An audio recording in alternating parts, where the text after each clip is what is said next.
We're famous for seeing whatever time period we live is always the hardest.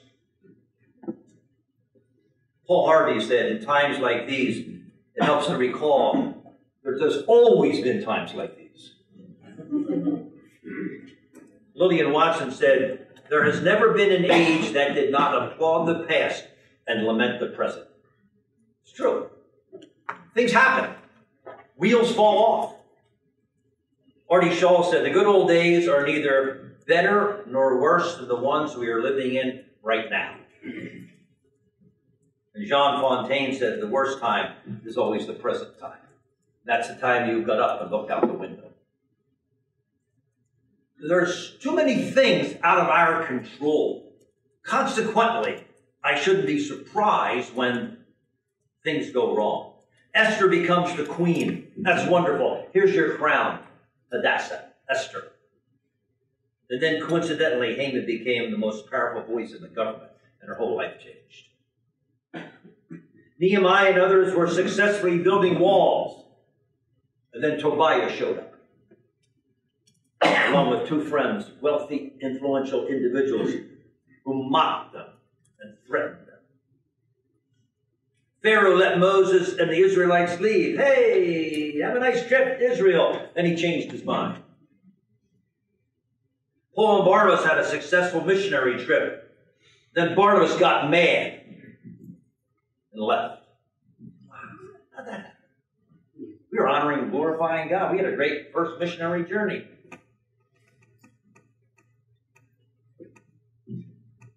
Things are going along fine. Then the Assyrians show up. But we shouldn't be surprised by those things. In every situation we find ourselves in, or even in our country, all seem lost for a period of time. I'm a student of Abraham Lincoln and the Civil War, especially Lincoln's assassination, and the life of John Wilkes Booth. I'm into that stuff. My wife said, I read so many books about John Wilkes Booth, she sleeps with her eyes open. I've been on 2 12-hour bus tours retracing the steps of John Wilkes Booth from when he shot Lincoln on April 14th, 1865 at 10:15 at night at Ford Theater until he was trapped in a barn in Virginia 12 days later. Get on the bus at 7 o'clock, travel with 50 other people until 7:30 that night. I've done it twice. I can't wait to do it again. The Civil War period of time, people like Bobby's ancestors started fighting, started the whole war. Way more innocent Yankees had to defend ourselves. 620,000 people in America were killed in 4 years. We're doomed. We survived that. The rise of Nazism and its spread. They're going to take over all of Europe, and then they're coming here. We're doomed. But we're still here. The Holocaust. There aren't going to be any more Jews when this is over. Well, they're there. 9/11. Wow. We're doomed. 1929. The Great Depression. We'll never recover from this. Calvin Coolidge said this. In the past, it's always been possible to see some things which were solid and upon which you could base hope. But as I look about, I now see nothing to give grounds to any kind of hope. We're still here. Dark days, the Assyrians come. Peter said, dear friends, don't be surprised at the painful trial you are suffering, as though something strange were happening to you. Rejoice that you participate in the sufferings of Christ, so that you may be overjoyed when his glory is revealed.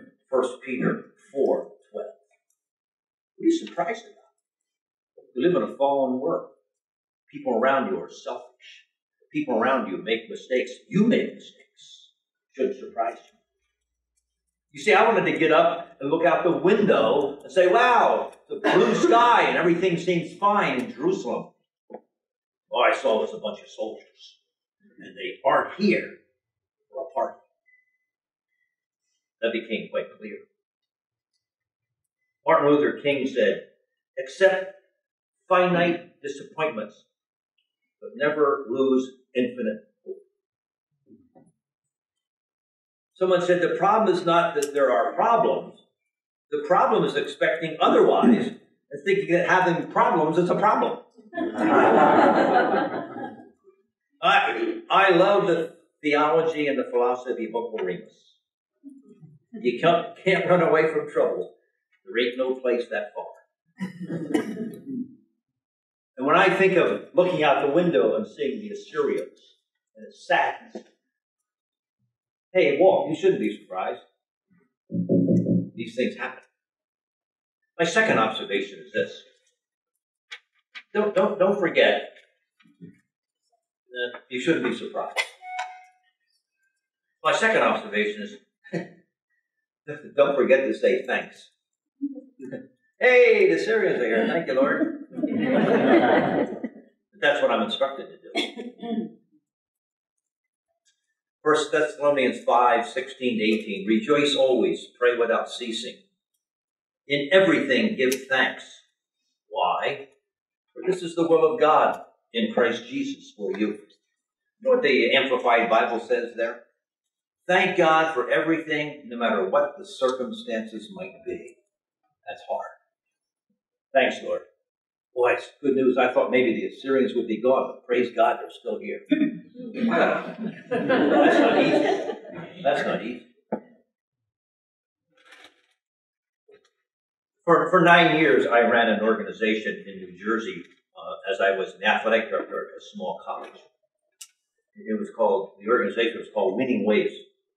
And we used the philosophy, we're going to use physical resources to produce spiritual results. So everything we did was physically involved physically. One of the things I did for 9 years was lead college and high school kids on long-distance 10-speed bicycle trips. My wife, as several told people about me, she would say, don't ever get him started on bicycle stories or sports stories. Because I, for 9 years, traveled with kids over the highway. I'm going to tell you, I had a lot of experiences. None more memorable than the first day in the history of Winning Ways. We were traveling from our campus in the New York City metropolitan area out into Amish country into Pennsylvania, making a loop of about 1,600 miles with 35 college guys, putting on a program in a church every night. That was interesting. This is my first year of doing it. I had no idea I'd do it 9 years. I've ridden thousands of miles on bicycles. I had no idea that I would do it for 9 years, and the most memorable day was the first day. And by 11 o'clock, I was ready to quit. I had a pastor friend named Dave Ruprecht who came with me. He was a good mechanic. He could fix anything. I break things. I don't fix things. And he rode a motorcycle, and I rode a motorcycle, and we had a guy pulling a van, and then all the other guys were on bicycles. A lot of people think of distance biking as they see a Pepsi ad, and they see two people riding, and they're not even perspiring, and they're smiling. It's nothing like that at all. It's a bunch of 4-letter words. Hill, rain, pain. You hate every second of it. These guys didn't know that until they got started. We were ready to leave. I said, Ruprecht, why do you do this? He said, well, one trip with you gives me 2 years of sermon illustrations. Because you never knew what was going to happen. Never. I've had people attacked by dogs. People break their jaw falling off the bicycles. I can't tell you how many times I've seen a kid hit by a car. And we had no idea on that trip, we had a planned program to be in a church every night. But in the summertime with high school kids, we rode not knowing where we were going to be that night or where we were going to stay. I could tell you a million stories about that. Riding into a town on a motorcycle saying, Lord, take me to somebody who will allow my problem to become their problem. What's your problem? I have 25 kids 25 miles behind me looking for a place to stay tonight. Could you help me? I saw miraculous things happen. But I remember the first day. Ruprecht couldn't get his motorcycle started. Good thing he's a mechanic. I was the last guy off the campus on my motorcycle. When the night watchman from the college, we sat there and waited for it to get late. We were so excited about doing this, not knowing by 11 o'clock we wished none of us were on the trip. And the night watchman flagged me down. So, Walt, there's an emergency phone call for David Dykstra in the group up at the payphone. So I went up there. I said, hello, can I help you? Yes, I'm looking for David Dykstra. I'm sorry, David's not here. This is his sister calling. Our brother in California was just killed on a motorcycle. I need to get that news to him. I used to ride by the gas station in Orange, New Jersey. I could see Dykstra standing with his back to that pole when I told him his brother was dead. I used to ride by there and think, what a lousy memory that was. I'm a mile and a half from the campus. And Ruprecht's bike wouldn't start. Dykstra's brother dies. David said to me, I said, David, I'll help you get back to the college. He said, Walt, I shared Christ with my brother hundreds of times. He rejected it every time. I'm just torn to pieces. He said, there's nothing I can do. I'm riding bikes. I used to ride alongside of him on a motorcycle. He'd be crying. This is the first couple hours. Phil Van Ward had 17 flat tires before 10 o'clock. 17. I did it for 9 more years. That was the record set. Nobody ever broke it. Then I got down a little further into South Jersey, and I was an eyewitness. And a goodies. No, I wasn't an eyewitness. I remember looking ahead, and I saw blue lights flashing. That's not a good sign. The bikers were in front of me. And I got to a Goodies hamburger stand, and John Elias was laying in the parking lot. His bicycle looked like a pretzel. This is by 10 o'clock. We took Elias to the hospital. Then I was an eyewitness to this. We had a van and a trailer on the back of the van.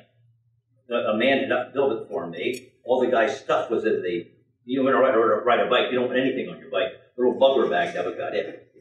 You traveled light, no fenders, nothing, that kind of stuff.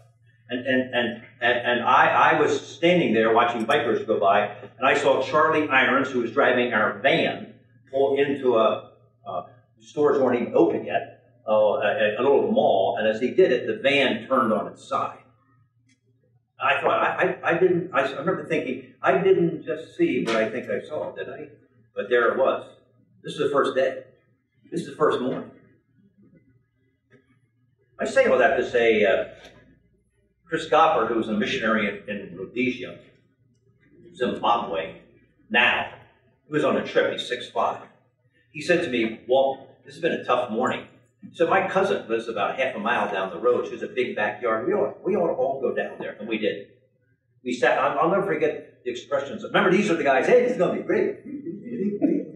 And they're a part of this. I remember saying, how many of you guys are happy you're a part of this trip? Not one guy raised his hand. we caught our breath. She gave us some refreshments, and they took off. She said to me, you look beat. She said, why don't you go in there? I'm leaving. The house is empty. Go upstairs and take a shower. There's towels up there. Make yourself at home. So I did that. I'm in this house all by myself. I never saw that lady before. I've never seen her since. When I'm in her house, I got a shower. I came down. I saw there's a telephone there. I picked up the telephone. This is before cell phones. I called my wife.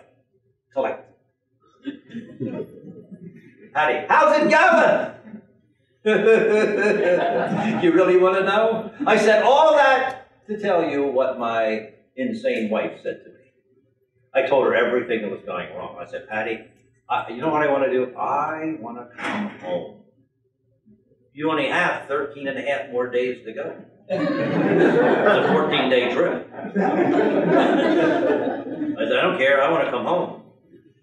And I told her all the thing. And Patty said this to me. Walt, have you thanked God for this morning? No, I cursed him a few times. I wonder what he's doing. I never thought about thanking him.